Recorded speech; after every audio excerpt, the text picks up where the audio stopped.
The following is presented by the Cheeky Bastards. We interrupt our program to bring you this important message. Do you find it hard to focus at work? Do you find that you spend most of your time daydreaming about nonsensical situations? Do you have trouble sleeping? Do you find that you spend most of the night lying awake masturbating as you fixate on trying to answer a series of absolutely pointless yet provocative hypothetical questions? If you answered yes to any or all of these questions, then it is quite possible that you suffer from funk, the fear of not knowing. Hi, I'm the notorious Scott Gay, host of such obscure podcasts as Watch Us or Die, The Cheeky Bastards, Dropping a Bruce, and The Church of Tarantino. And I know what you're fucking thinking. No, I'm not a medically trained doctor. But as a minimally successful podcaster, I believe I have the cure for your funk. Like you, I too lied awake and I wondered whom from The Office I'd like to kill, or whom from It's a Bug's Life I'd marry. And don't even get me started on the countless sleepless nights I've had pondering whom I'd smash the fucking shit out of from Goodfellas. And I won't even waste your fucking time with the stress it caused me trying to figure out whom I'd eat from the Michael Bay masterpiece, Armageddon. But fear not, my friends, because starting September 4th, I'll be hosting a weekly podcast that will finally help you answer the questions that have left you unfulfilled and impotent in your everyday lives. Together with a special guest, we will finally get you the solutions to the hypothetical questions that you've been mulling over for far too long. We will finally help you solve which of your favorite fictional characters you will kill, marry, smash, and eat. Together, we will finally cure you of your funk. Or at least help you waste about an hour of your day once a week. So join me in September on the Kill, Marry, Smash, Eat podcast and let the healing begin.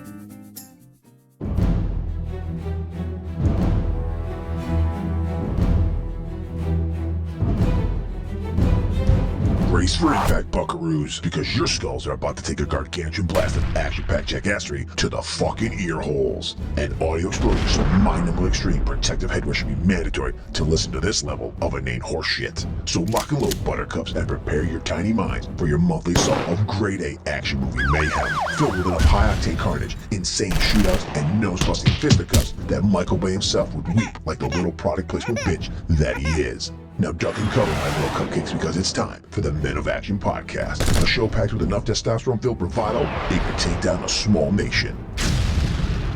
So here are your hosts, those cheeky bastards themselves. From America, it's the notorious Scott K, and from England, it's the cynical Mr. Smith. They may be secret meat, but you can bet your ass they're packing some serious fucking heat. Shit's about to get explosive. Heidi-ho, you slack-jawed sons of bitches, and welcome to the Cheeky Bastards are the Men of Action podcast. I'm the notorious Scott Gay. And my name is Mr. Smith. And we will be your cantankerous, opinionated hosts on this monthly action-filled quest, where we pit two kick-ass action films from an action star or action director's catalog against one another in a no-holds-barred battle to the motherfucking death to see which one truly reigns supreme.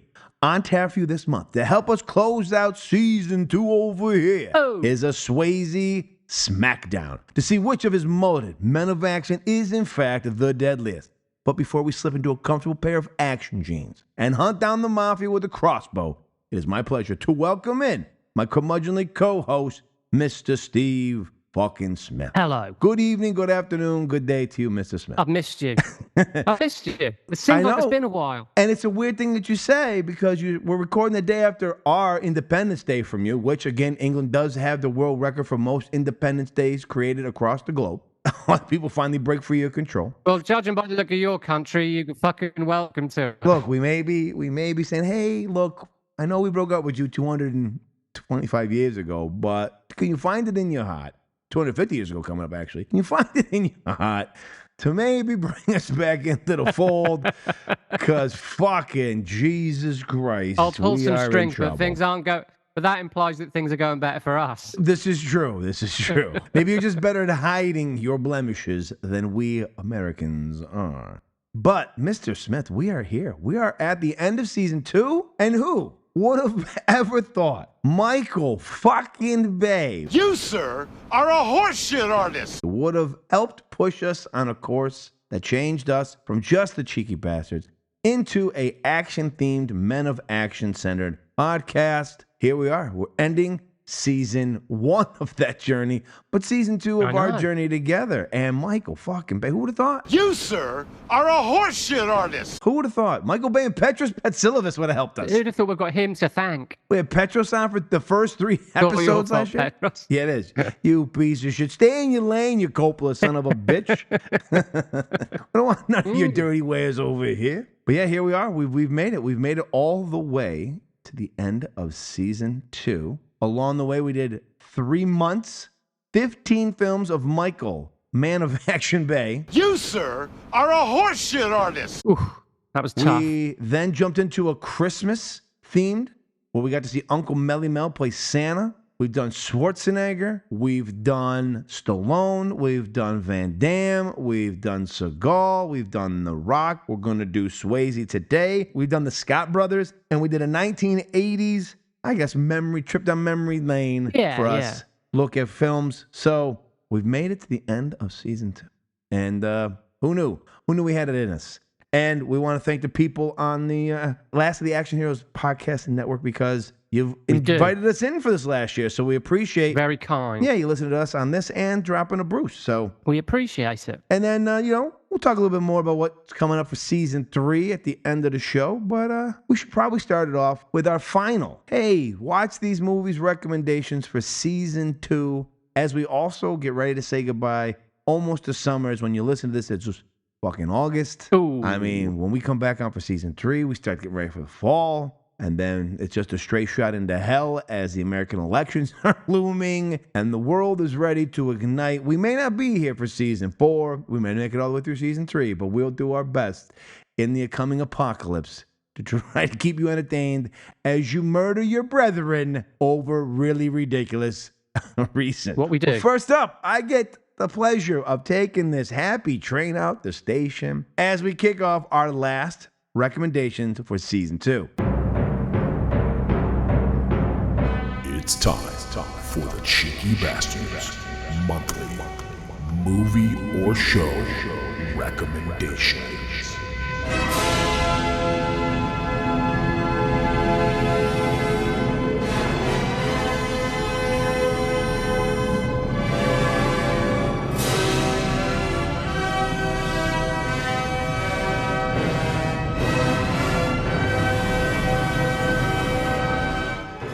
Damn, Jimmy, this some serious gourmet shit.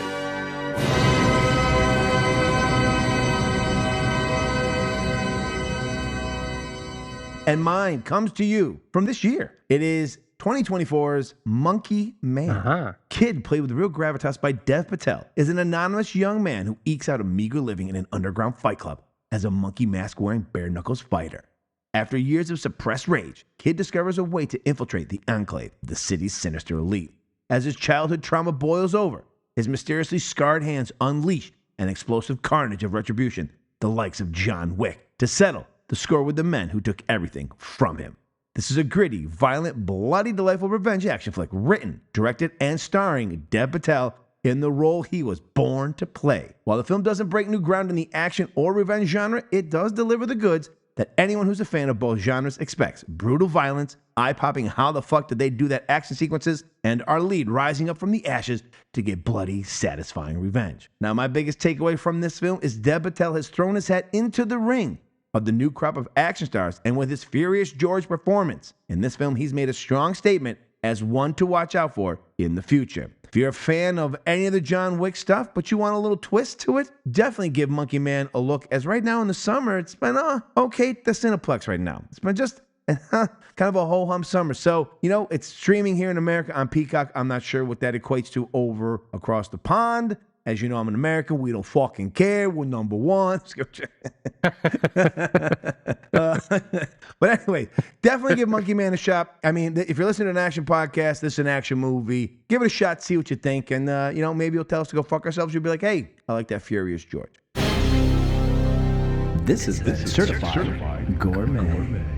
Mr. Smith, what is your joyous final recommendation of season 2? It's a good one. From 2023, directed by Jeff Nichols, we have The Bike Riders. Now, The Bike Riders captures a rebellious time in America when the people and the culture is himself were changing. After a chance encounter at a local bar, strong-willed Kathy, played by Judy Comer, is inextricably drawn to Benny, played by Austin Butler, the newest member of Midwestern motorcycle club The Vandals, led by the enigmatic Johnny, played by Mr. Tom Hardy. Much like the country around it, the club begins to evolve, transforming from a gathering place for local outsiders into a dangerous underworld of crime and violence, forcing Benny to choose between Kathy and his loyalty to the club. A passion project for director Jeff Nichols, who'd been working on the movie for the last 15 years. The Bike Riders is a meditation on masculinity and the struggle for individuality. Like most movies about criminal gangs, it details the growth in politics, examines the mythology of bike culture, the complex emotions and desire for freedom. The film has an excellent supporting cast, including Norman Reedus, Michael Shannon, Boyd Holbrook, and Damon Herriman. Has a fantastic soundtrack. The chemistry between Hardy, Comer, and Butler is perfect, and you don't need to know a damn thing about motorbikes to get a kick out of this leather and denim slice of Americana. This is certified gourmet. So there you have it, my friends. Get your denim, get your leather, grab your monkey mask. Get your asses off. Well, I guess get your ass on the couch, because probably by the time you hear this, they're both ready to stream. Check out Monkey Man and the Bike Riders. Now, towel yourself off from all that sweat-induced excitement and get ready to be cooled down as we give you our final stay the fuck away pure horseshit recommendations for season 2. This is some serious horse shit. Horse shit. Horse shit. Horse shit. And this is horse shit. Horse shit. Ah, horse shit.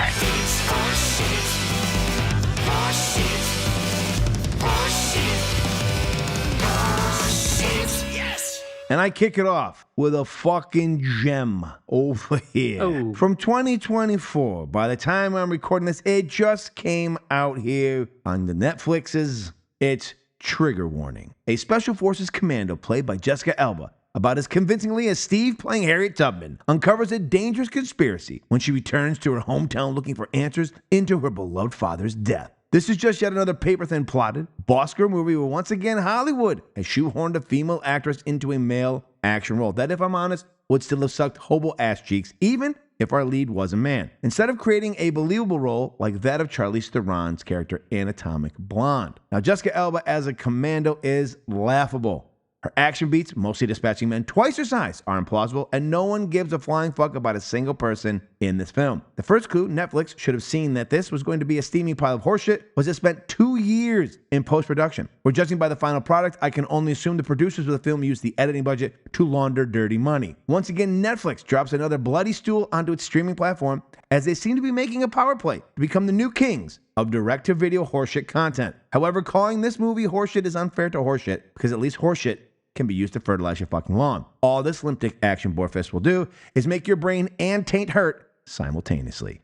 Please stay the fuck away from Trigger Warning or you too will be triggered. This is certified horseshit. Mr. Smith, can you top Trigger Warning? Ooh. And I would like to see you play Harriet Tubman because I think you'd be more convincing than Jessica Alba was as a commando.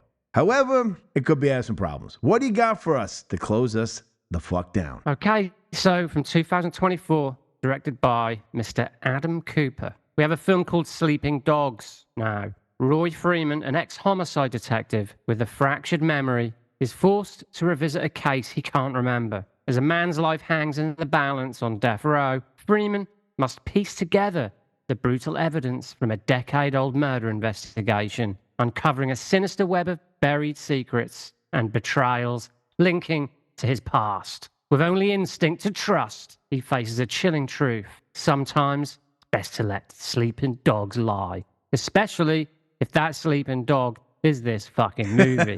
So, last month, I believe I discussed the Russell Crowe movie, Yes. The Pope's Exorcist. The Pope's Which blew my Exorcist. mind, which Yes. should have been a piece of shit, was actually really good. This is another one. It blew fan of the show, Russell Crowe's mind as well. He was Ooh, surprised. I mean, this one stars Russell Crowe as well. Oh, and he should have just been a sleeping dog. You're on a Russell Crowe kick lately. I think, well, yeah, I think this is one of those. I think he must have signed on to this. 3-picture deal with the other ones he did. Well, I think this is like I don't know if you saw that movie Unhinged where he plays like this kind of psycho. That was bad. I think he just signed on to a bunch of stuff during COVID. So you're saying he's in a geezer? He's in a geezer, like a Bruce Willis, Nicolas Cage geezer train right now. A lot of STDs as we're going to bring back to the podcast. I think that's straight a possibility. to demand. But I stand by what I said. You know, Pope's Exorcist is great fun, but this is like an episode of like some cop show, like that they've just stretched out, and they thought, Jesus Christ, you know, Russell Crowe signed on to this. You know, this is... At least Steve Smith will watch it.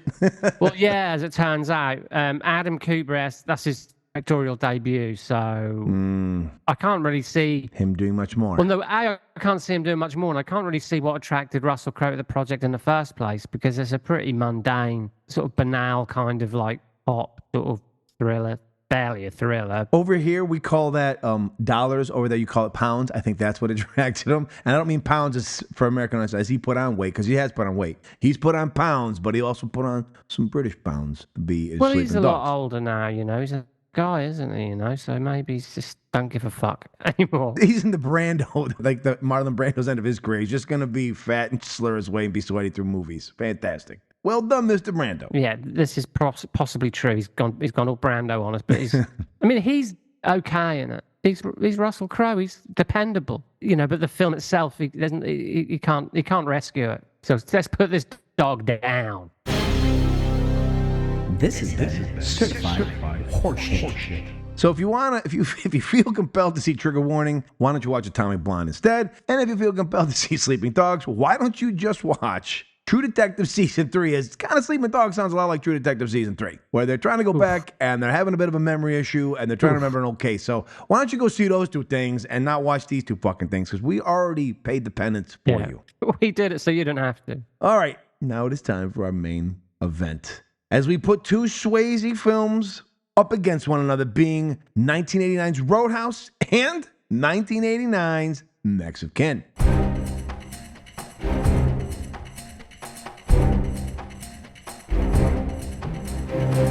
And now the moment you've all been waiting for, our Swayze Showdown main event. In the red corner is the 1989 action thriller Roadhouse, and in the blue corner is the 1989 action thriller Next of Kin. So get ready for a no-holds-barred head-to-head collision of two Patrick Swayze action movie stalwarts. Two movies enter, only one movie leaves. It's time for the Men of Action movie face-off. Let's get ready to rumble!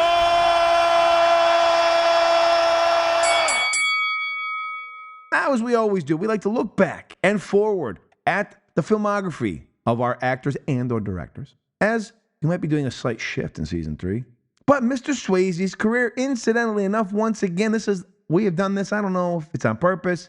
The only one we didn't do this for was Stallone, and I think also The Rock, where their movies were butted up next to each other. But for a lot of them, we have been basically doing the movies seem to go back to back, and that's what happened here. So this film, pre-Roadhouse, Mr. Swayze was on a bit of a, I don't know, kind of like a weird pattern, because 3 films before Roadhouse, he had done Dirty Dancing. That doesn't make this list.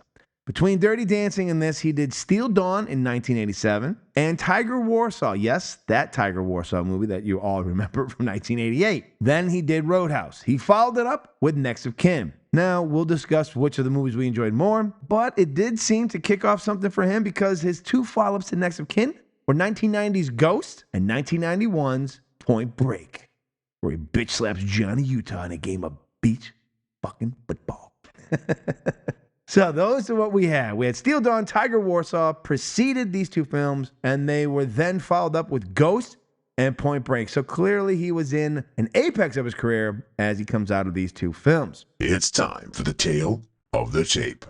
Roadhouse was written by R. Lance Hill and Hilary Henkin, directed by Rowdy Harrington, starring Patrick Swayze, Ben Gazzara, Kelly Lynch, Sam Elliott, Kevin Teague, Red West, Terry Funk, and Jeff Healey. Made on a budget of $15 million and grossing $61.6 million at the box office. It holds a 6.7 rating on IMDb, with a 44 critics and 67 audience score on Rotten Tomatoes. On Letterboxd, Steve gives this 3 stars, while Scott gives it 3.5 stars. A bouncer hired to clean up the baddest honky-tonk in a Missouri town, armed with a black belt in karate and a degree in philosophy, Dolan sets out to tame the double deuces for its owner in United Artists' Roadhouse. Can I buy you guys a drink? Guess not. Patrick Swayze is Dalton. I thought you'd be bigger. Opinions vary. When he's around, anything can happen. How does a guy like you end up a bouncer? Just lucky, I guess. And usually does. If somebody gets in your face, I want you to be nice. Don't be rude. Ask him to walk, but be nice. Help this gentleman to the door. Until it's time to not be nice. So says the fighting philosopher. He may be hard to handle. I keep talking, you're gonna go off thinking I'm a nice guy. I know you're not a nice guy. But he's easy to like. What's the matter, Dalton? Don't you like women? The worst I ever had was wonderful. He's not what you'd expect. I thought you'd be bigger. But there's one thing you can count on. He's the best friend a good time ever had. You guys tired? Doc, I'll get all the sleep I need when I'm dead. This is my town. I'm not afraid of him. I guess you'll be having that fire sale now, all right? You got your hands full, kid. I just think I'm looking at a dead man. Patrick Swayze. For that line of work, I thought you'd be bigger. Gee, I've never heard that before. Roadhouse. All right, time for us to talk about the good old Roadhouse and my good man, Steve Smith, who has been tasked with reading the Red Corner stuff from here on out, will give you the lowdown on the stuff he found out about the behind the scenes of the Roadhouse from 1989. Right, we've got a problem here because I've done the notes for next of kin. You cocksucking motherfucker.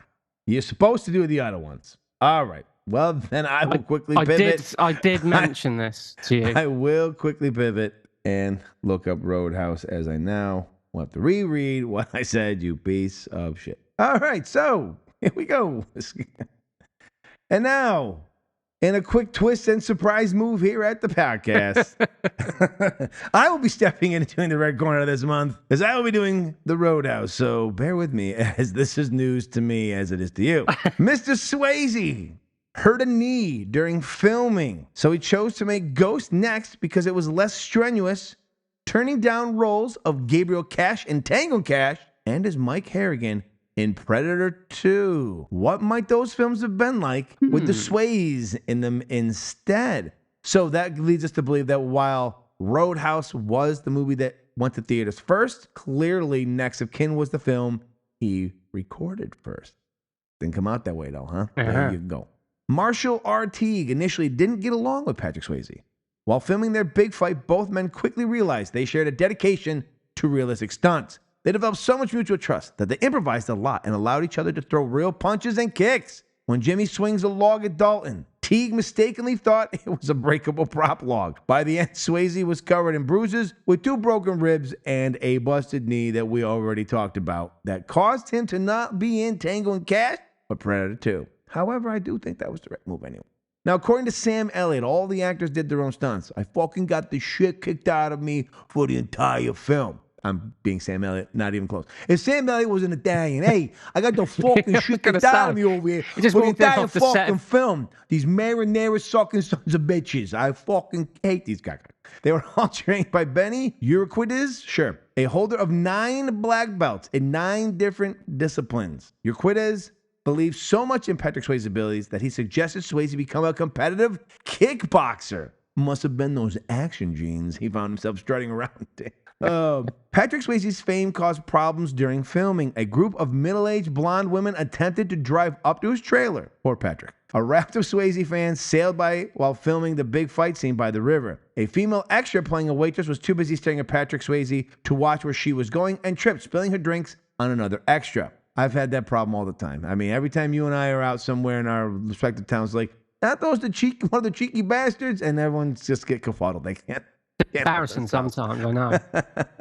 The film's original tagline referenced Patrick Swayze's success in Dirty Dancing. The dancing's over. Now it gets dirty. That's actually genius. That's pretty good. Yeah, it's fucking good. Hats off to that marketing department. Now, particular criticism in the wake of the film's box office disappointment was directed at United Artists for marketing the film as lighter and more comedic in order to attract female moviegoers who had enjoyed Patrick Swayze in Dirty Dancing. But the film's long afterlife on video and cable made it a cult classic and cemented admiration for its high masculine camp. Hey, what are you gonna do? Men like watching other men take off their shirts and fight in jeans. They won't say it, but they clearly like it. Mr. Swayze once commented that during production, he wasn't sure he would live through the making of this movie because his buddy there was beating him with real logs. Now look, who the fuck's on set not handing the prop log? I think the same prop guy was on fucking Hateful Eight when they forgot to take the real guitar away and Kurt Russell smashes. This guy doesn't got a good track record. Some synergy there, yeah. Marshall Teague told a story that he took his mother to the premiere of the movie. When the fight against Dalton happens and he says the line, "I used to fuck guys like you in prison," his mother jumped up and proudly shouted, "That's my boy." That's my boy. Hey, who wants?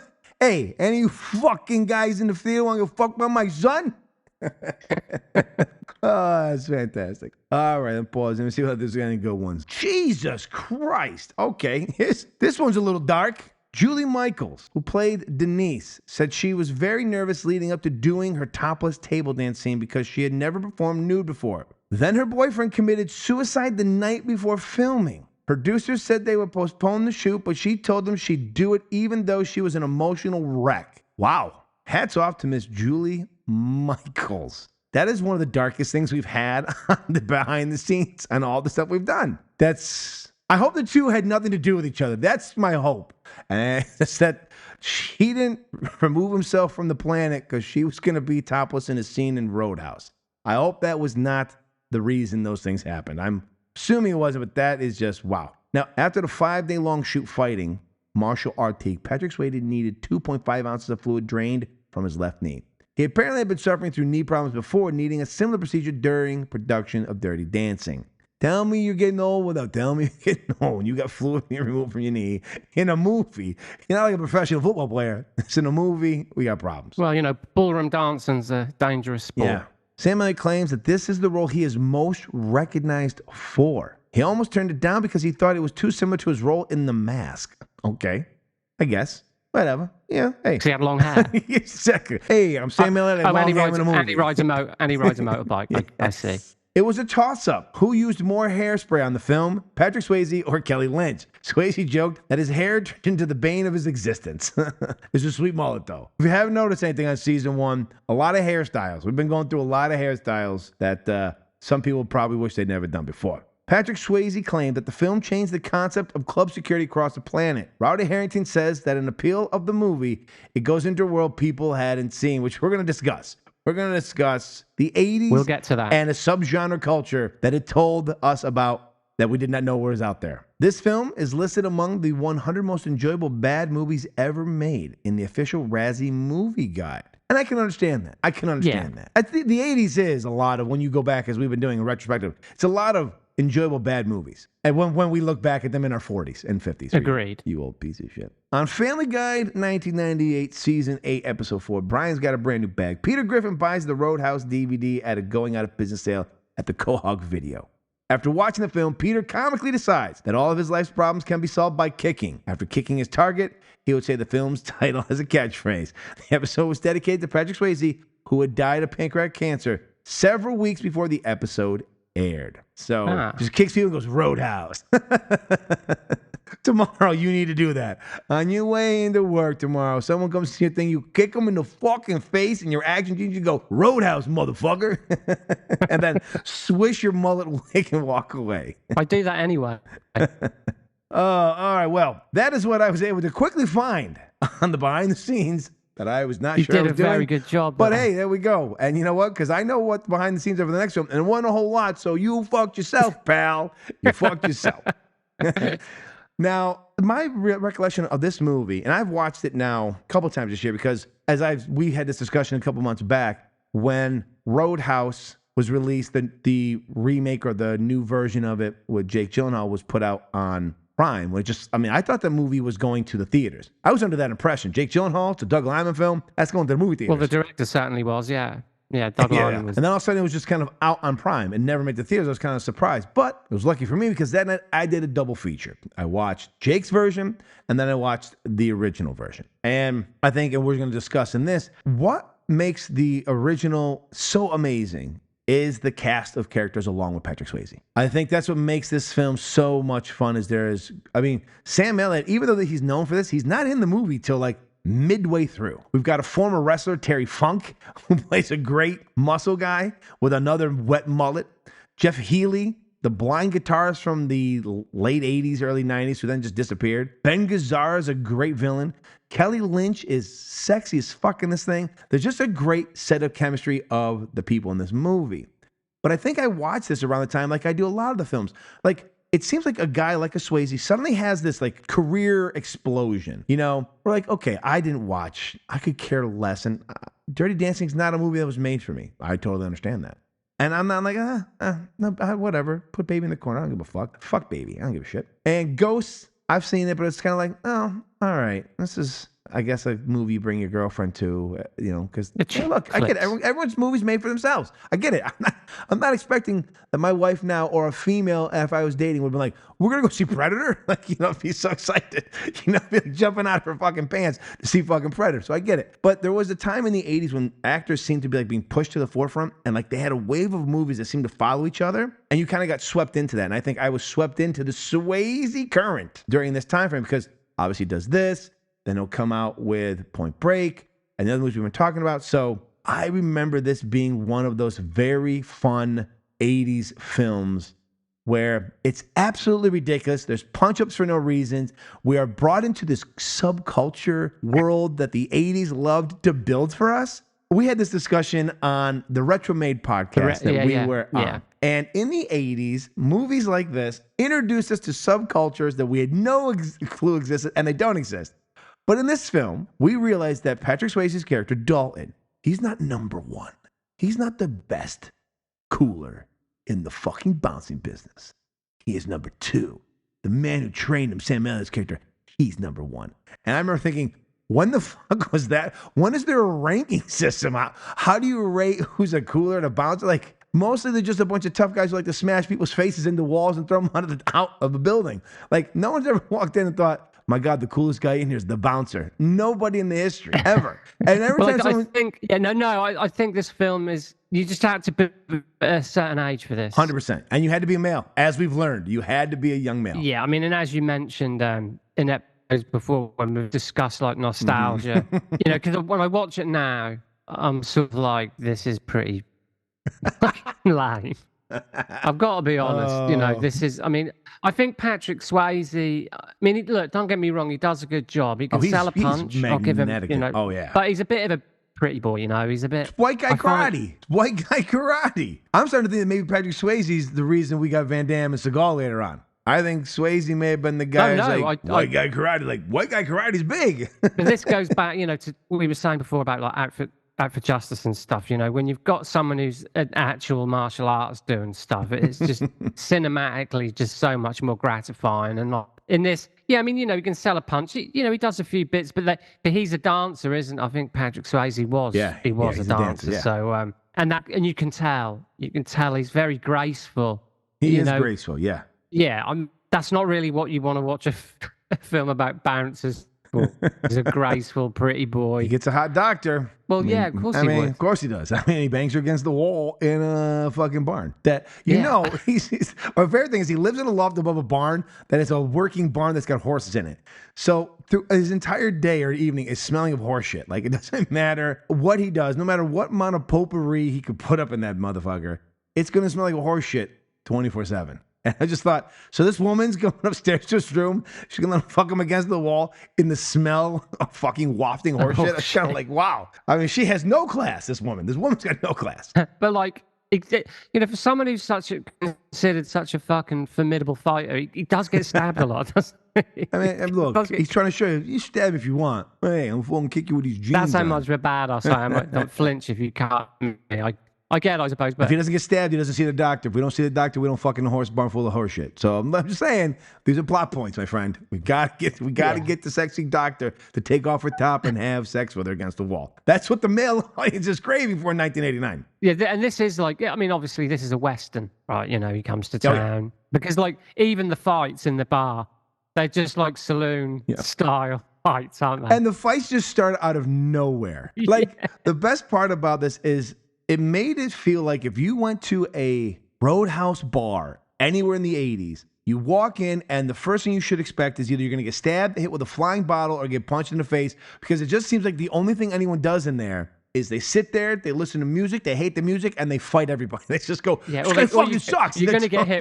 Yeah, you're going to get hit with a pool cue at one point. You know, it's just like there's no rhyme or reason for the escalation of violence. Yeah, so there's so like watching it this time, I was just like, this is all very. We'll get obviously when we get to Next of Kin, I'll go into it further. But this movie is stupid. It's a stupid idea, but it's very well executed. It is. It is very well executed. Brilliant. And Ben Gazzara is fantastic. Yes, as he is. And that's when we talked about the reason the other one, like the remake, I think has better fight moments. Even though I know there's some CGI ones, which is that hurts it. But the fighting is more realistic because you got two guys who look like they could fight, and our guy is like a UFC fighter. So you go, okay, now the fighting seems like. I mean, when he walks outside and slaps the guys, I mean, that's a great scene. You can't deny it. But outside of, like you said, our boy, the Irish insane clown posse guy who plays our villain in that one, there is no villain. There's no, like, the lead villain's not like Ben Gazzara. And the supporting cast is no one you give a shit about. There's just no one exciting is a part of the Jake Gyllenhaal film. Yeah. And what sells this film, like, so if you look at it on a basis of that movie, it's a little more believable than what we got here, except the fact that this one has got such great characters. Such great side characters that you just buy into it, just like Over the Top with Stallone.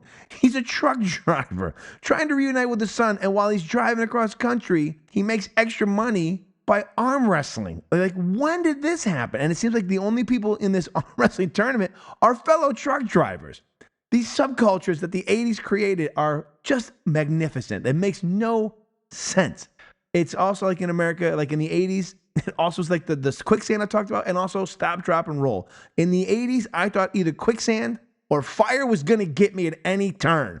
And none of those things yet have happened. I'm almost 50. So the 80s lied to me, and I have not been to a bar where there's a guy as cool as Dog standing there, and we've got a rating system somewhere, and I've not seen truck drivers drive by working on their arm wrestling. I'm just a little disappointed of the things I was told was coming my way in the 80s. Here I am 40 years later, and I'm a little pissed off. I'm going to be honest with you. These things were sold. No, I think you're well within your rights. And I thought more white guys would be doing karate in the streets. I just thought there was going to be more Double Dragons type of karate in the streets. Well, and that hasn't happened you yet. and me both. You and me both. But I think, but there's a lot of good moments to be had. Oh, there really is. Again, you know, it's a fun film movie.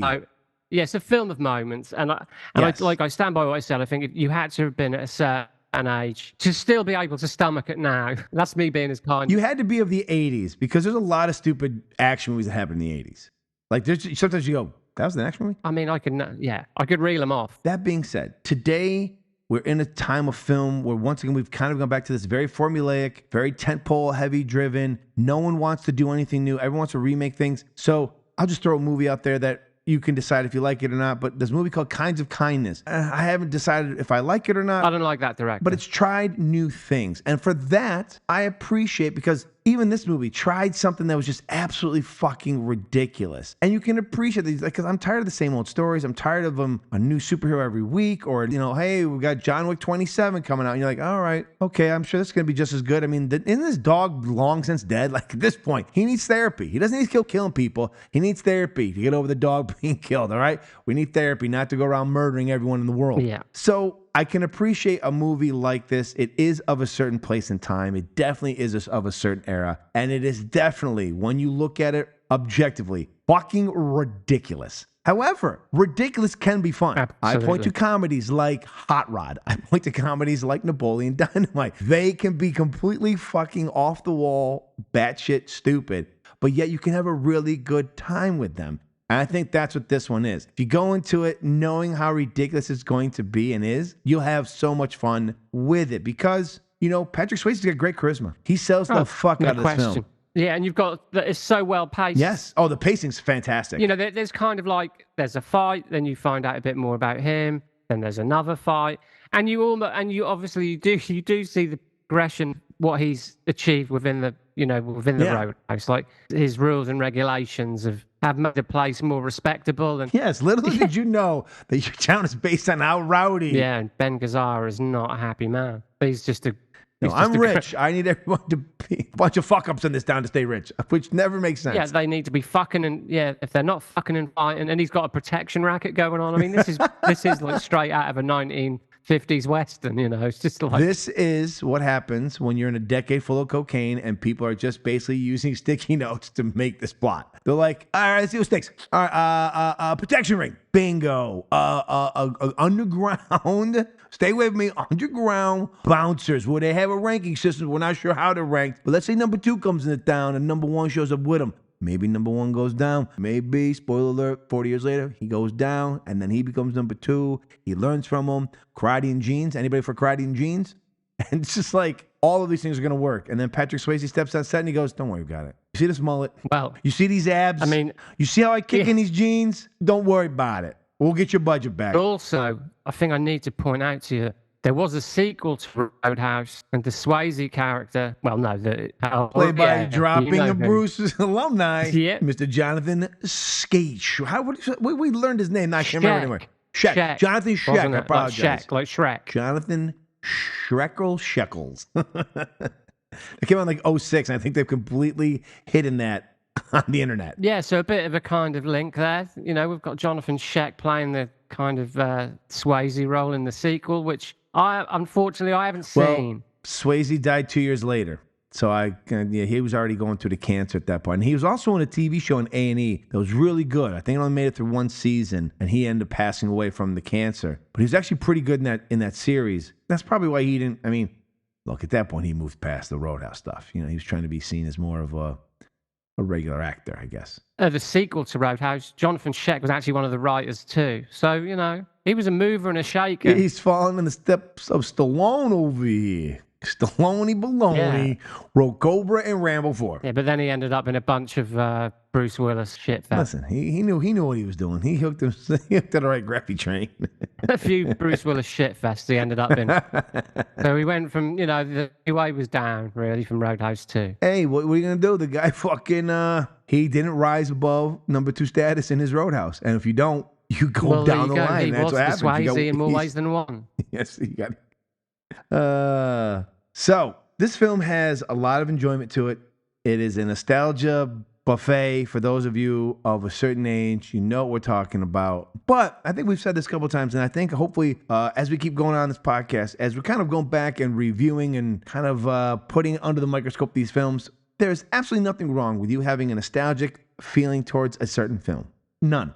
And even liking it. But also have a critical eye also and be able to go, look, I get it. Like, come on. Don't anyone add us and say, what are you talking about? Roadhouse is the greatest movie ever made. Fuck you. Fuck you and the horse you got ridden on. Yeah, I mean, that would be interesting to hear from someone who's never seen the original till now. Do you know what I mean? It would be interesting to see what they'd think of it. So I don't know. I think we talked about it when we talked last month about Mad Max and Furiosa, the two of them. We're like, if no one had ever seen either of these and sat down, what do you think they would lean towards? You know, probably the more modern one because of the visual experience. However, if you don't start, no, but I'm saying if you don't start on the original track like we have, you don't see the progression. You're starting off in like, ooh, the big spectacle's already here. Well, like that was a independent film from Australia. That's all good and well when you've got $250 fucking million. But you know, I would always lean towards, well, you know, when you know you haven't got all that stuff at your disposal. That's when I'm more excited. I do kind of get a little bit, you know, not to go too far off track, but talking of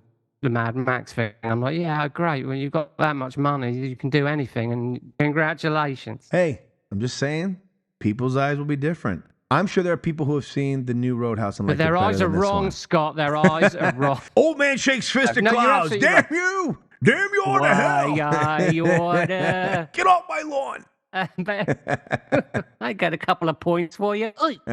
Anyway, you're absolutely right. Roadhouse is an absolute fucking It's a blast fun of time. a fun time. And I'd love to hear from someone who'd never seen it before.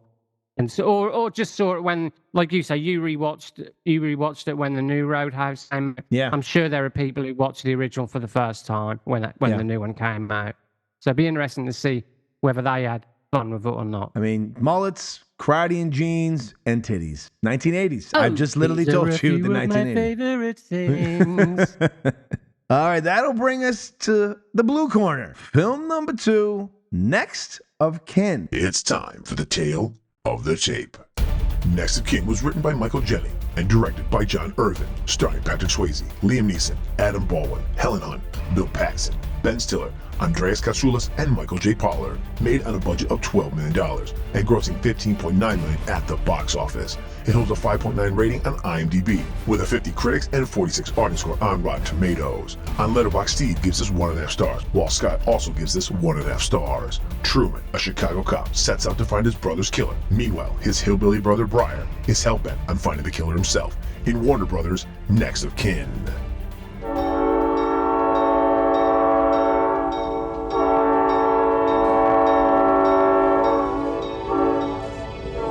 Love you.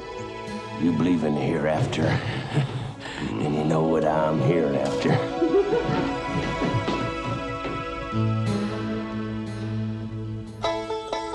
Patrick Swayze is Detective Truman Gates.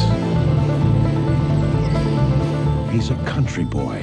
We are gonna find Gerald's killer. But he's got some unfinished business in the city. Howdy.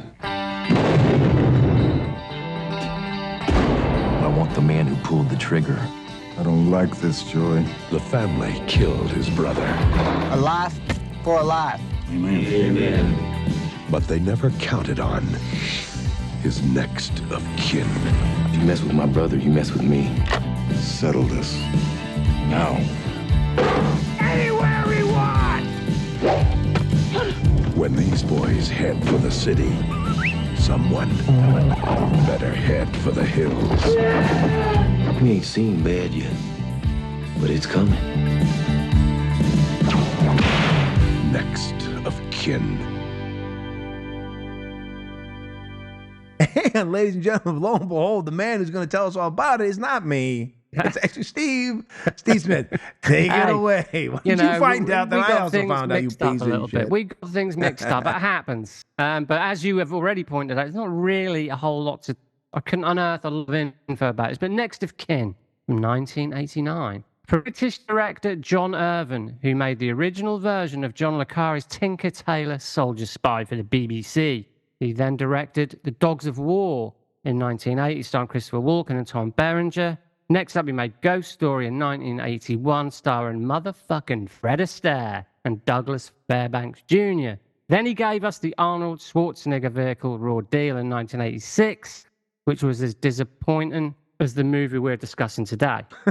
Other worthy titles are Hamburger Hill, a not too shabby Vietnam War movie made in 1987, and later the Harvey Keitel crime movie City of Industry from 1997.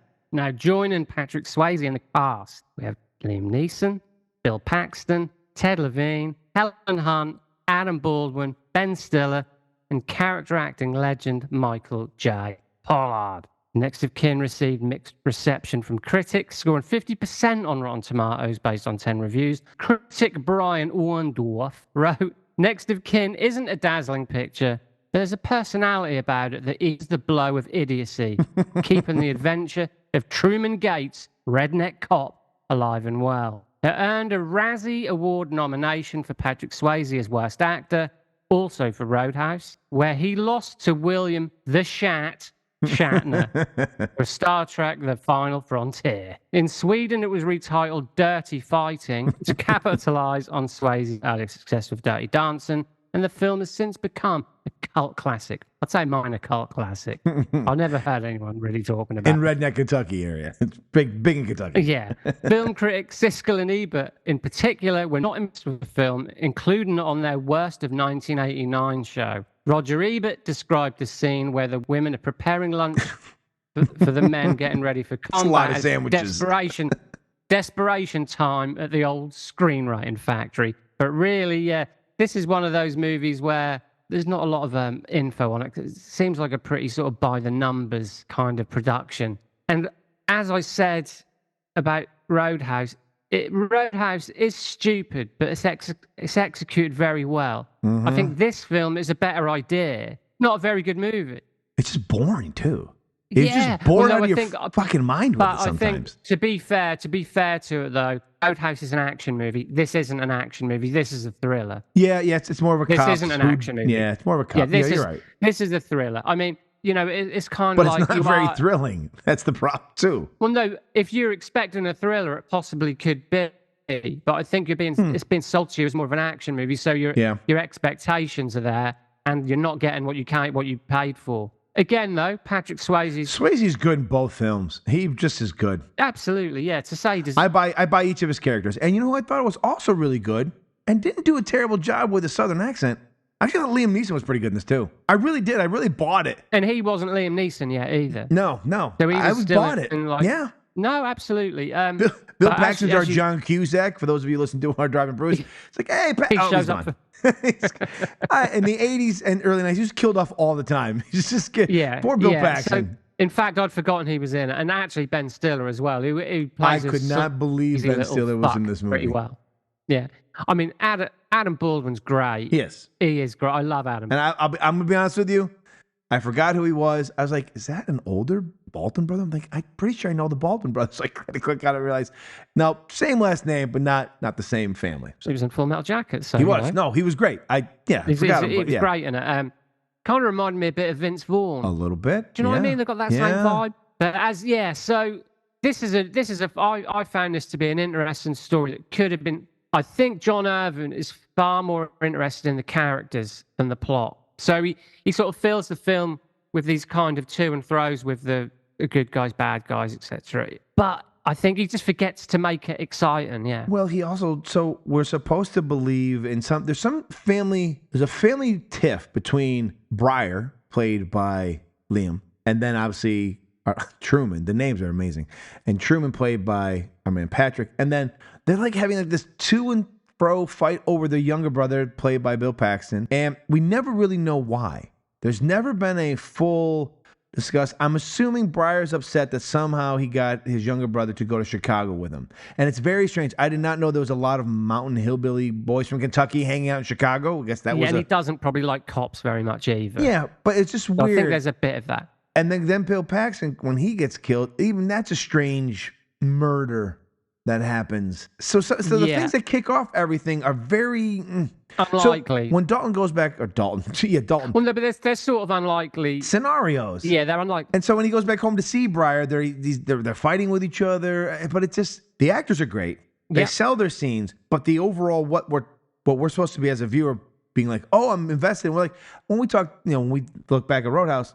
We know it's ridiculous. Like you said, he's here to clean up a town. What's going to happen? He's going to fight a lot of people. He's going to fuck the town hottie, and the bad guy's going to show up, and they're going to fight to the end, and things are going to be changed. Action beat, action beat, action beat. But here we're kind of like, well, there's a family turmoil that doesn't really pan out for anything, and then this mobster needs to move in on a trucking company, which we have no idea why, and his brother happens to be killed accidentally. Like, you're kind of like, why are any of these things happening? And why do we care? And why is Helen Hunt in this movie? And why does she not know the difference between red paint and marinara? I'm just saying, why did she not know marinara? Well, you've never tasted her cooking. Exactly. I have, so, But shout out to marinara in people's fucking faces over here.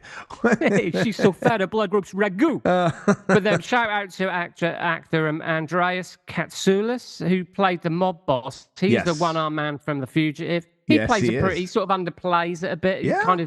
He doesn't do the cliched mob boss thing, and he actually is pretty decent guy. Agreed. I mean, although he's a mobster, he's a mobster with a heart of gold over here. But he's pretty good. But as you pointed out, everyone's pretty good in it. I just think they're saddled with this it's kind of an implausible setup. Mm-hmm. It's kind of like Bill Paxton kind of dies for no reason, really. Spoiler alert. That needn't have happened. Agreed. Because if you read the blurb, it says they're going to avenge the death of their brother. You think, okay, it's going to be some kind of like he knows something, he heard something, like he was involved in something, he had information, they had to kill him. It was just like he happened to be the guy driving the truck that night, and instead of just pulling over and letting them steal the shit, he said, "No, not on my watch." He's just like he goes demolition derby but style. They could have just knocked him out. They could have just beat the shit out of him. That'd have been it. But instead, they moider him, and then it's sort of the chain of events that follows. As you know, Patrick Swayze starts to investigate his brother's death, and then he goes back home for the funeral. Then, like Liam Neeson comes back into the city with him and starts his own investigation. See, this all sounds pretty good, but it's just quite blandly told. And like you said, not a lot really happens. But again, it's shot kind of like an action movie. It's got an action movie look to it. And you've got, with the actors involved, it's easy to think you're going to get an action movie. But instead, you get like maybe 3 action scenes. I think I might be being generous there. The end climax. No, but that should have been awesome. Should have been, but it just... That should have been awesome. But we had the Redneck A-Team show up, and that was kind of like, what the fuck is this? All his old buddies from Kentucky show up, and they're all got fucking bow and arrows and snakes and dogs. And For no reason. If there was well, no, that's the kind of shit they fuck with out there. But what I'm saying is, no, that makes sense that they've got these things at their disposal, but it's a 1-minute sequence. Well, also, they showed up at the place that Dalton, they keep saying call him Dalton, where Truman was. They had no idea where Truman was. They have no idea why. The reason they even show up, you're kind of like, I know, listen, I'm bringing reality into things. You're bringing facts into it. No, you're not, you're not bringing reality into it. You're just bringing facts into it. I apologize. I can't really argue. They rolled in from Kentucky and just picked it up. I think he's going to be in the cemetery. This is an 80s action sort of action thriller. Look, you're right, but here's my point. You are right. However, had this been like an 8 to 12 minute sequence with a huge body count, you wouldn't have said that because you would have been at least entertained. I thought there was going to be a bigger body count. You should think that because that's what you should be getting. I think instead John we got Irvin a bunch of animal calls. Yeah, well, yeah, he's just a bit out of his depth. I don't think he knows what film he's making. No, I think I agree. He's wrapped up in these characters and this story, and we're like, no, everyone's here because they want to see punch-ups and some shootouts. Yeah. This is the culmination. This is the culmination of your scene. Do something with it, and it was just kind of like, oh, it's Robin Hood and snakes. I was like, oh, yeah, it should. Well, it should. But meanwhile, the mafia's got assault rifles. I'm thinking, okay, and I don't think a single redneck dies in the scene. Not a single one. No, and another thing, they hold one hostage, and we didn't even know who he is. We hadn't even seen him before. Or cared. He was the one with the dogs, the 2 dogs. Yeah, but we hadn't seen him in the movie before that. So it's like 3 minutes before the end of the movie. And the big dilemma is the mobsters have taken one of the rednecks hostage. But we don't know who he is anyway. So we've got no kind of, we don't care. So, like I say, to reiterate, I mean, Roadhouse is a stupid movie executed well. Next of Kin is a good story executed badly.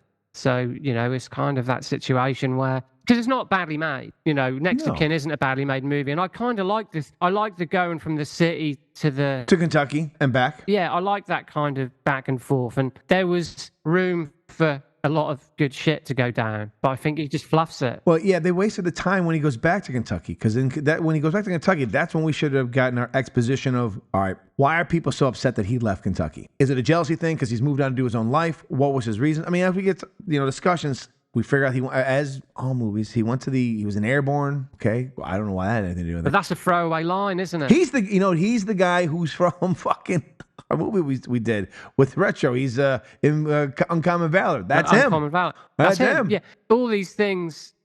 That's just a throwaway line. Yeah. It ends up being just a full throwaway line. And like you say, all this stuff can be explained, but it's not in the movie. It's kind of like this is the subtext stuff we would have needed that makes us understand why Bill Paxton's death is so brutal to them. Obviously, besides him being the brother, why the 2 brothers are at such a head against one another. And I mean, we get a great fight scene of them fighting in a bar, which is good. But at the same time, we're kind of like, why are they so angry at each other? We don't know. It makes no sense. And as you pointed out, I mean, Liam Neeson, his stuff's probably the most entertaining. I would agree.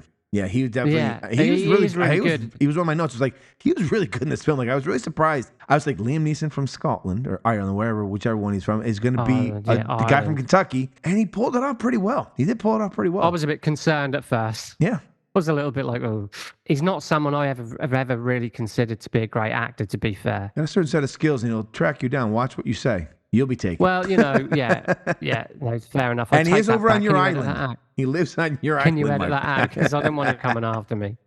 He's a big fucking guy. But yeah, his stuff is more entertaining, but on the whole, there's not enough of it. And Patrick Swayze's sort of underused in a sense. I think that's like they don't really realize. It's like they don't really realize what they have got.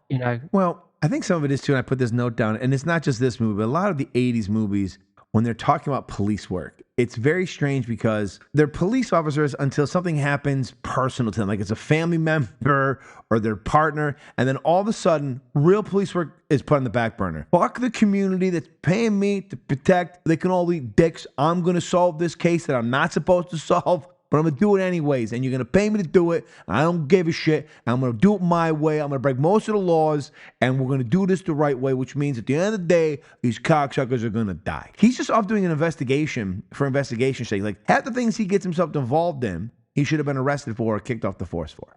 It's just like, okay. Hang on, though. Ben Gazzara at the end of Roadhouse. That should not... No, agreed. 100%. The town, the main guys in the town will shotgun the fuck out of him at the end. And when the cops show up, they go, well, I didn't see anything. And it's all wrapped up in a nice bow. Like, they will get away with it. Because they're like, hey, officers, you saw this shit he's got in there? I think the internet's coming in a couple years. Sell it. Yeah, it is pretty cool at the end, though, when Patrick Swayze and the mob boss kind of shake hands and it got dealt with. It was good, but I also think that's the writer had to go, okay, and how do we stop this constant fighting between the two of them, right? Like, if Swayze's character kills the guy, they're still going to want to kill the boss because of certain things. And then this is where the whole plot is with the guy's like, are you going to wear this mic? Like, what? I know he killed him. He's going to brag. There's a real thin plot hole there. Yeah. First thing he does, I shot. Fucking run in his mouth about shooting the boss's son to set this whole thing in motion towards the end. And so then, of course, he kills the boss guy, kills him for killing his son. Way, shake hands, everybody's okay.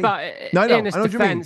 But it had to. In his defense. But it's a good wrap-up, but it's a loose... It's a loose way to get to that wrap-up is all I'm saying. Like, also, you get a scene of the guy who's in Untouchables again, who plays their consigliere, guys, and he's like, I know this guy's going to talk shit. I know he's the one who killed him. You're like, where did you deduce this from? Like, when did you put this together, you know? I know the guy, yeah. That's the first thing I thought as well, as soon as I saw. And when they send the guy Rhino in, who's also from the Untouchables, when he pulls out the shotgun, he's like shaking his head. I'm like, okay, you got a shotgun. Who gives a shit? And he's like, oh, because the shotgun shell said Kentucky on it. It's like, what? What Mickey Mouse fucking... This isn't the movie I remembered, though. I remembered this, right? The way I remembered this was Patrick's brother gets killed, and Patrick Swayze was living in Kentucky, and he comes and whacks everyone and kills all these mobsters with his bow and arrow. That's how I remembered it. And that was not exactly... That's not what I got at all. That's possibly another reason why I was so disappointed with it. But ultimately, yes, I was disappointed with it. You sat down the other day, you're like, here we go. Yeah, you're robbing a gear like, on. I thought this was... Yeah, I was like, hang on a minute. That's not what happens, is it? And yeah, so ultimately, a little bit flat and disappointing, you know. And you can't say that about Roadhouse, so... No, you can't.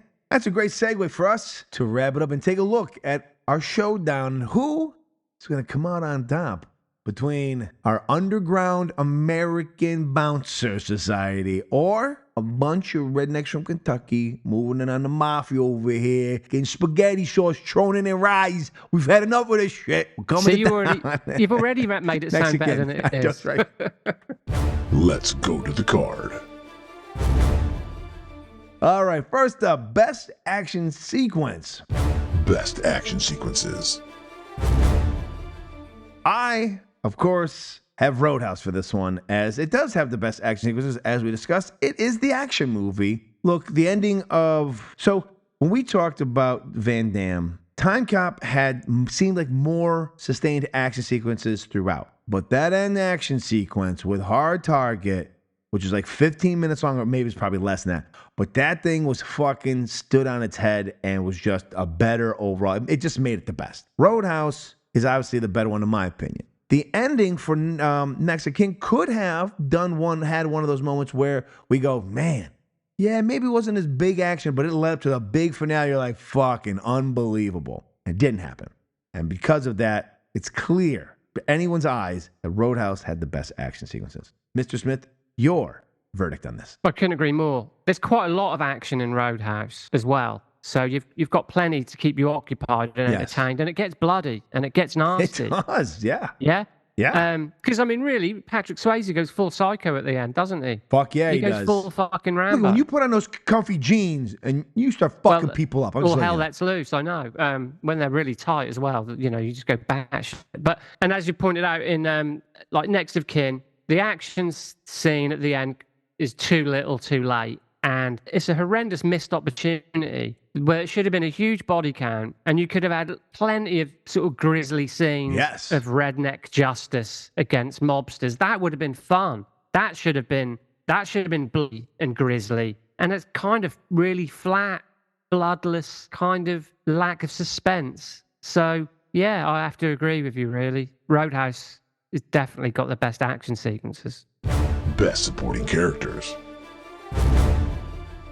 Now, best supporting characters. I'm going to give it to Roadhouse and I was playing, but I do want to give a tip of the hat to Next of Kin as far as Liam Neeson. It's really Liam Neeson, Adam Baldwin, and Patrick Swayze. They really are doing, I don't say God's work, but they're doing a great job in that film. And like you said, I was a little suspect of if Liam Neeson could pull off a Kentucky Southern type of accent, little, hillbilly accent. I thought he was really good.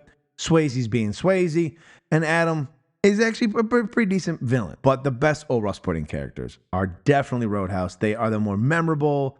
Sam Elliott, Ben Gazzara, Kelly Lynch, even fucking blind guitarist over inside. Jeff Healey, we got Terry Funk from WWF fame. So I like them better. I think it's the reason that the original stands on its head well above the new one. It's because of how great a cast of characters we really get. Because it's based on the Roadhouse guys. And even the guys who have him named, even the other bouncers underneath Dalton have some excitement to them. They bring an element. When they have that big fight out in the back on the dock, like there's a lot more to like about the characters in that movie than Next of Kin. While Next of Kin has some decent actors, like Helen Hunt, she's useless. I don't know why she's there. Unfortunately, Pullman's killed off so early. He's underutilized. So I don't think they got enough out of the folks they had on that film as they do on the folks they got on Roadhouse. Your verdict, sir. I'm going to defend Next of Kin on this one. I'm going to go, look, I'll say this. So are you defending it or are you selecting it? There's a difference. You can defend how it's good. Okay. Well, you can be wrong, but it's fine. We'll put it down. All right, here we go. Next shut of the Kin. fuck up a minute. The grown-ups are talking. Listen. Why I went first. No. No. 2 seasons in, baby. Wait till season 3. So Ben Gazzara is fucking awesome, but I feel like that's the best thing. That's the only thing Roadhouse has got. Adam Baldwin was great. Liam Neeson was great too.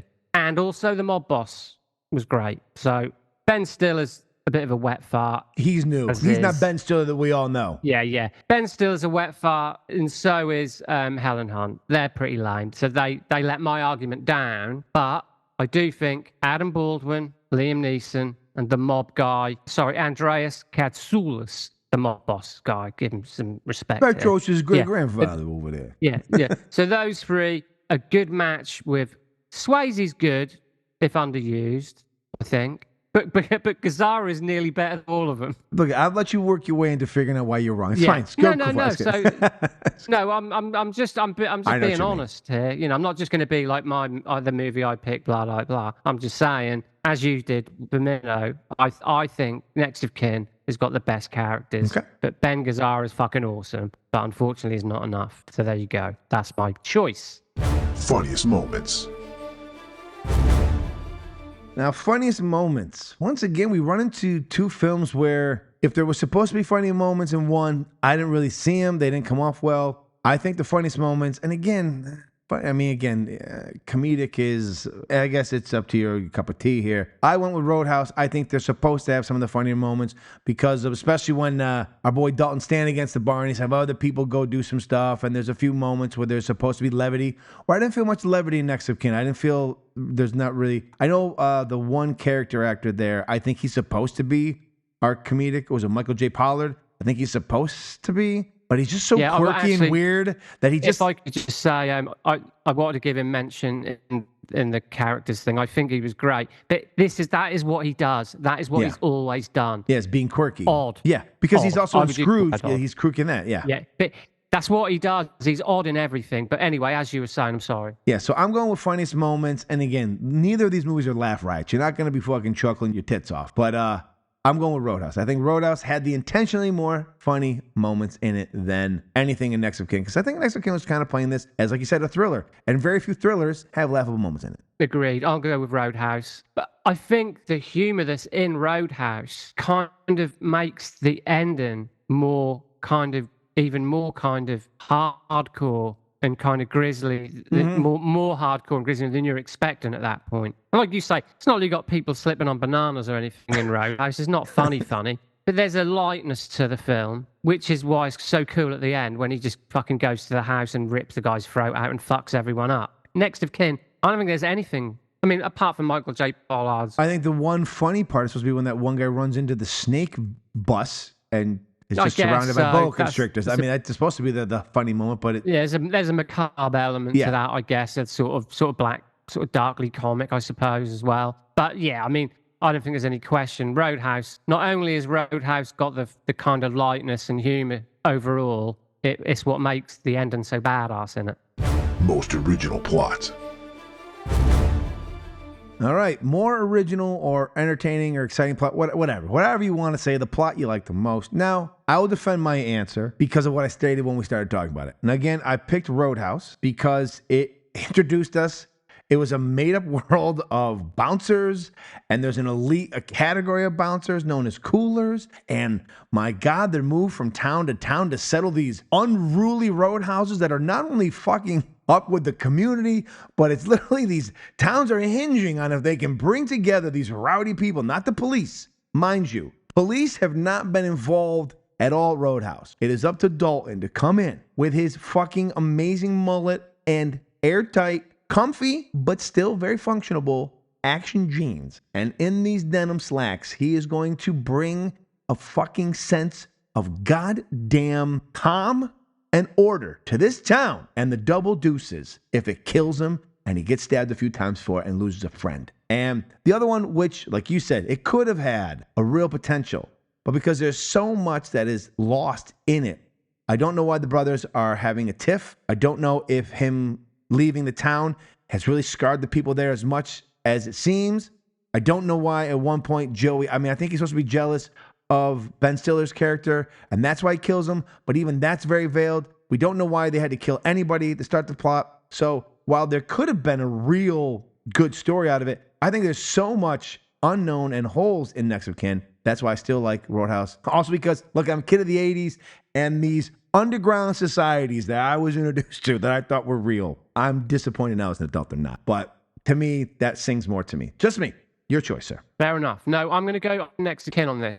Although I will add, it's just not done well enough. I think it's got the better story and better plot. There are a couple of things you've just pointed out, which I did figure out, only because I had so little else to do while watching it. So you sat there and you filled in the holes that they didn't fill in for themselves. Yeah, well, no, because the film was so boring. I had the time to figure these things out. So I'm not going to go into it because that doesn't matter.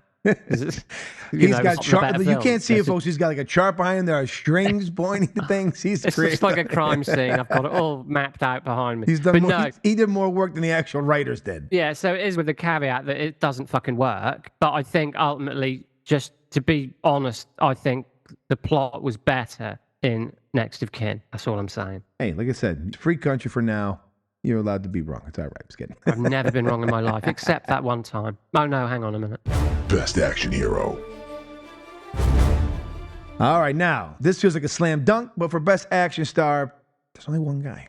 There's only one. And only because, like we talked about, in the other movie, there was a moment they were going to let him use his redneck skills, and we don't get a lot of the cool stuff we thought we were going to get with those redneck skills. And plus, the other guy is just kicking motherfuckers in the face and ripping out throats. It's fucking Dalton from Roadhouse, and I will die in that hill. No doubt. I think Dalton would walk into Chicago and have fucked up the mafia single-handedly by himself. That's what should have happened. Exactly. That'd probably been the best movie ever made. Yes. It would have been better if the next of kin had been Dalton had retired. Going back to Dalton Kentucky. With a crossbow. Exactly. I mean, or the bow and arrow, the crossbow, you thought, all right, this has got real potential. And you're kind of like, and they even stopped the fight, which is the disappointing thing, because he's fighting Adam Ball whirlwind. And the best fight sequence for him was when he's fighting his brother.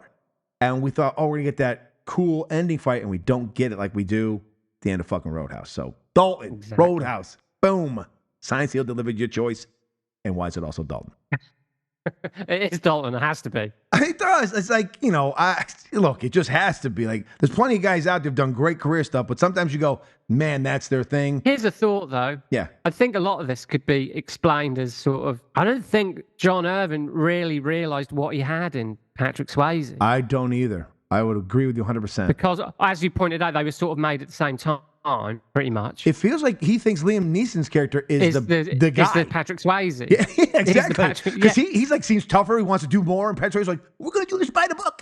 Yeah, exactly. So I think in the defense of Next of Kin, I just don't think, had John Irvin seen Roadhouse first, he might have thought there's some shit that we could do here. Well, I'm being kind there. I don't know for sure. So, but ultimately, Roadhouse, Dalton, legend, rips people's throats out in comfortable action jeans. So beats people to death in jeans. A nice sort of like white short sleeve shirt number as well, and the mullet, which we haven't really. Well, addressed. The mullet's gorgeous. I mean, it's not as moist. It's not as moist as like Van Damme ponytail from Hard Target. I did like Swayze's cute little ponytail in Next of Kin, but the mullet can't be reckoned with. It's just undeniably a force that you can't deal with. And he wears it beautifully too. I mean, the way it just kind of swishes as he's kicking asses is just in the wind. It could slow mo it. And when he's boning as well, that's all kind of. Oh yeah. It's making love to his back while he's making love to her back. Boom, boom, boom. Oh, over here. The better movie. All right, now the better movie.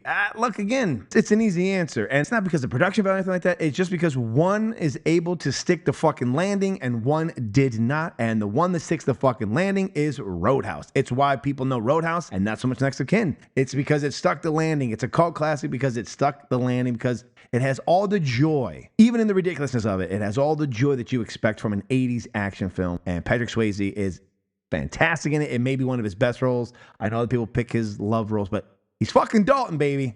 He's fucking Dalton in Roadhouse. And that's all you need to know. If you don't think so, he's going to roundhouse kick you in the fucking teeth, my friend, and then rip out your throat and make love to your mother and sister at the same time without ever taking off those jeans, baby. Shit. Fucking hey, Roadhouse. Oh, damn. No, you're absolutely right. When I picked Next of Kin, though, for the show, a lot of it was curiosity because I hadn't seen it in forever. I would agree with you. I was actually kind of excited to see it because it has been a long time. Yeah, so there is that. But ultimately, all's fair in war and war. There's no question. It's a huge missed opportunity, Next of Kin. Whereas with Roadhouse, they just go all out. They just go all out with it. They know the movie they're making, and they make that movie. And you can tell they were probably having a good time while they were making it as well. So that's just kind of that part of the fun of the movie is you're having fun, they're having fun.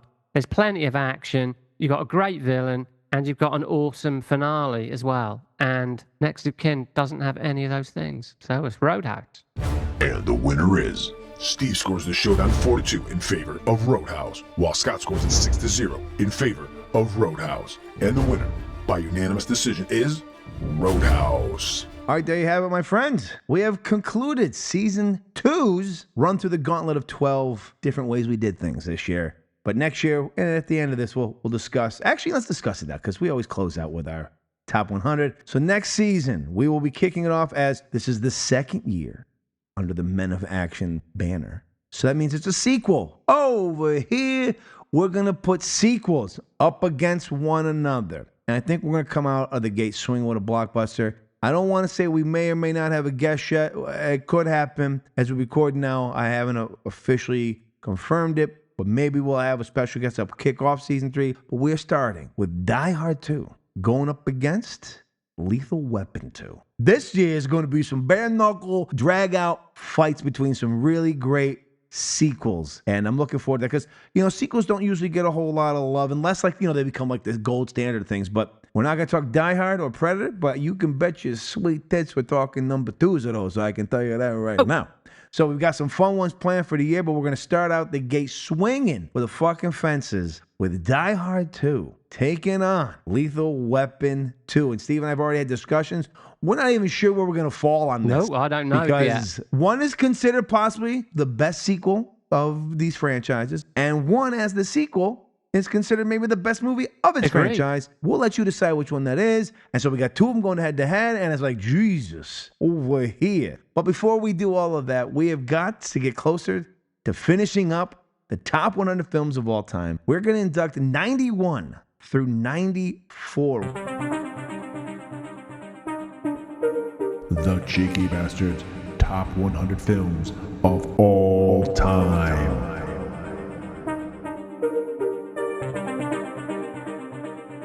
We are now 2 episodes away. Our second episode of season 3, we will put to bed our top 100, and we will start something else. We'll let you know at that time. But today, we induct 91 through 94, and I will once again have the luxury of setting us on our way with number 91.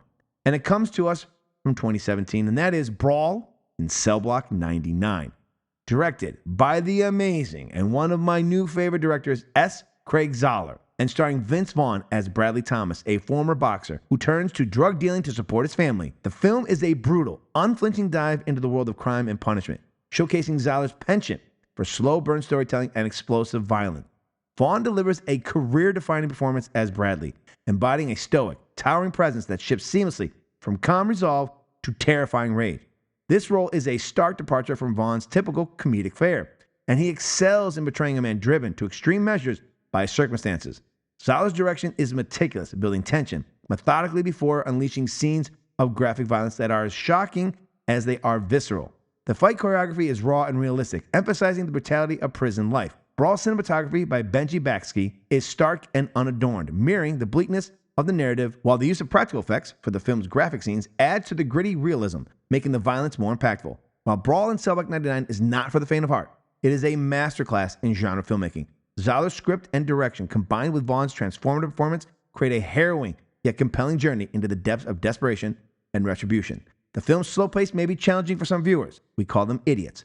But it ultimately pays off with a powerful and unforgettable climax, and it now takes its rightful place in our top 100 films of all time. Mr. Smith, what is number 92? Well, from 2018, directed by a certain gentleman by the name of S. Craig Zahler, we have Dragged Across Concrete. In this neo-noir crime thriller, cops Brett Ridgman and Anthony Lurissetti, played by Mel Gibson, and Vince Vaughn, find themselves suspended when their strong-arm tactics are caught on camera, causing a media frenzy. Low on cash, and with no other option, they descend into the criminal underworld, but find far more than they expected waiting for them in the shadows. Meanwhile, on the other side of town, Henry Johns and his childhood friend Biscuit, played by Tori Kittles and Michael J. White, are hired as getaway drivers for a gang of dangerous criminals committing heists all over the city. Inevitably, their paths meet,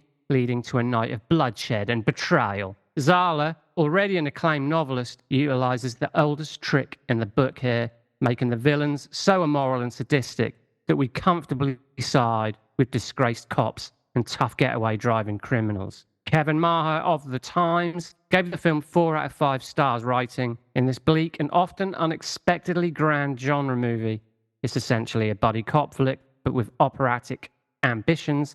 The thread out of place, both irritably scratching and strangely arresting, is Mel Gibson." Peter Bradshaw of The Guardian also rated Dragged Across Concrete 4 out of 5 stars, stating, "This is a long film, but there's something so horribly compelling about its unhurried slouch towards the precipice." And David Fear of Rolling Stone awarded the film a 3.5 out of 5 stars, praising Gibson's performance and the world building. Dragged Across Concrete will send crime film fanatics, especially ones who prefer their pulp nasty, brutish, and incredibly long, into frothing fits of glee. Zahler's Tarantino Michael Mann hybrid is intense, mean, and grisly. He gives us exploitation hijinks and stylish visuals in this compelling and dark vision that now joins the Cheeky Bastards' top 100 films of all time.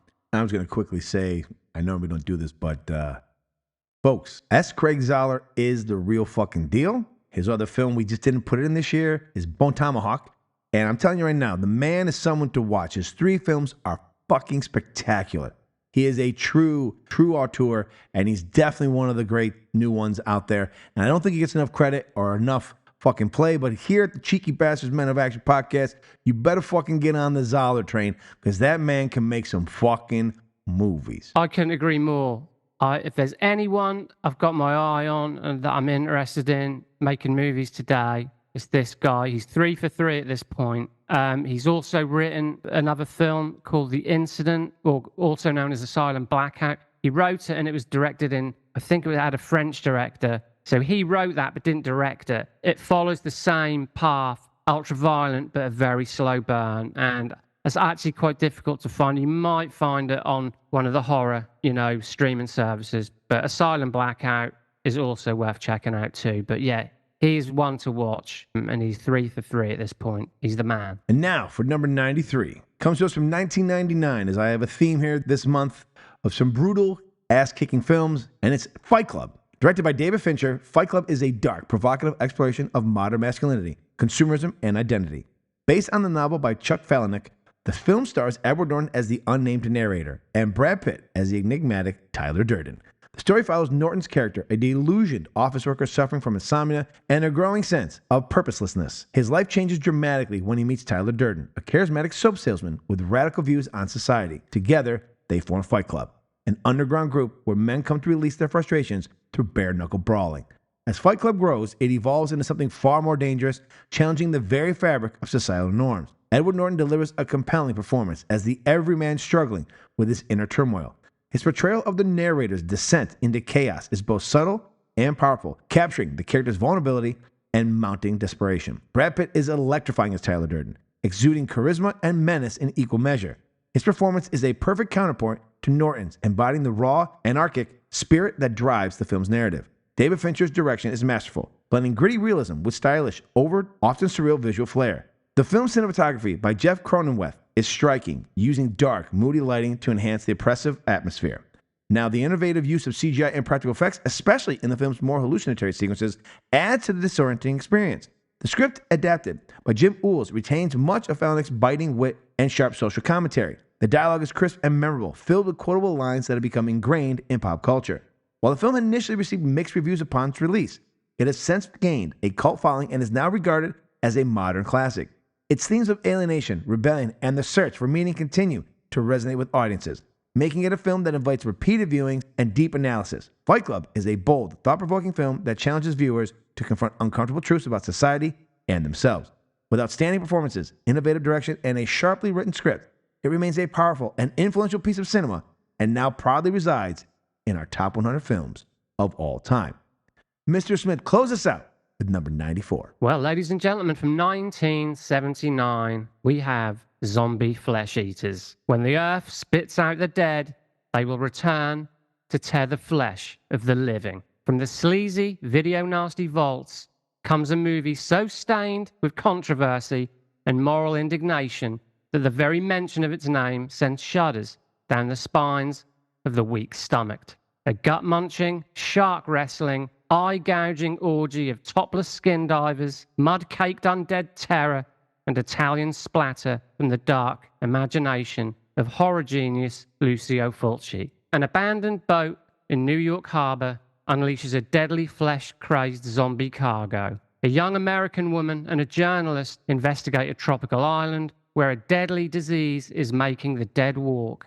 And soon, thoughts of getting to the bottom of the murderous curse will be forgotten as Fulci's walking corpses overwhelm the living and reports come in that the Big Apple is swarming with the living dead. Now, upon its release in the United Kingdom on the 2nd of January in 1980, the fascists at the British Board of Film Classification required a total of 1 minute and 46 seconds of material to be cut in order to obtain an X rating. This 1980 release found itself classified as a video nasty, having been considered in breach of the Obscene Publications Act. Fortunately, 25 years later, in August of 2005, Zombie Flesh Eaters was finally passed for an 18 rating with no cuts required. In a 2012 review for The Guardian, Phelim O'Neill described the film as the ultimate undead movie, praising its commitment to gory scenes and convincing effects. O'Neill felt that the film stood the passage of time well and explained that this was because it delivers, plain and simple. He also highlighted Fabio Frizzi's work on the score and summed the film up as a real influence on what followed. Now, this is the film that truly freaked me out when I was a kid. Had a massive impact on me. It's when my love of Italian horror and exploitation began. Sure, it's rough around the edges, but it's also a hell of a good time. Great gore, a great soundtrack, a zombie attacking a goddamn shark, and a fantastic, bloody, and exciting finale. You can't take a genuine trip through the history of cinema by playing it safe. So I'm proud to add Lucio Fulci's Zombie Flesh Eaters to the Cheeky Bastards top 100 films of all time. And there you have it, folks. 91 through 94. From 2017, Brawl and Cell 99. From 2018, Dragged Across Concrete. From 1999, Fight Club. And from 1979, Zombie Flesh Eaters. 94 down, only 6 to go. Ooh, I'm kind of sad.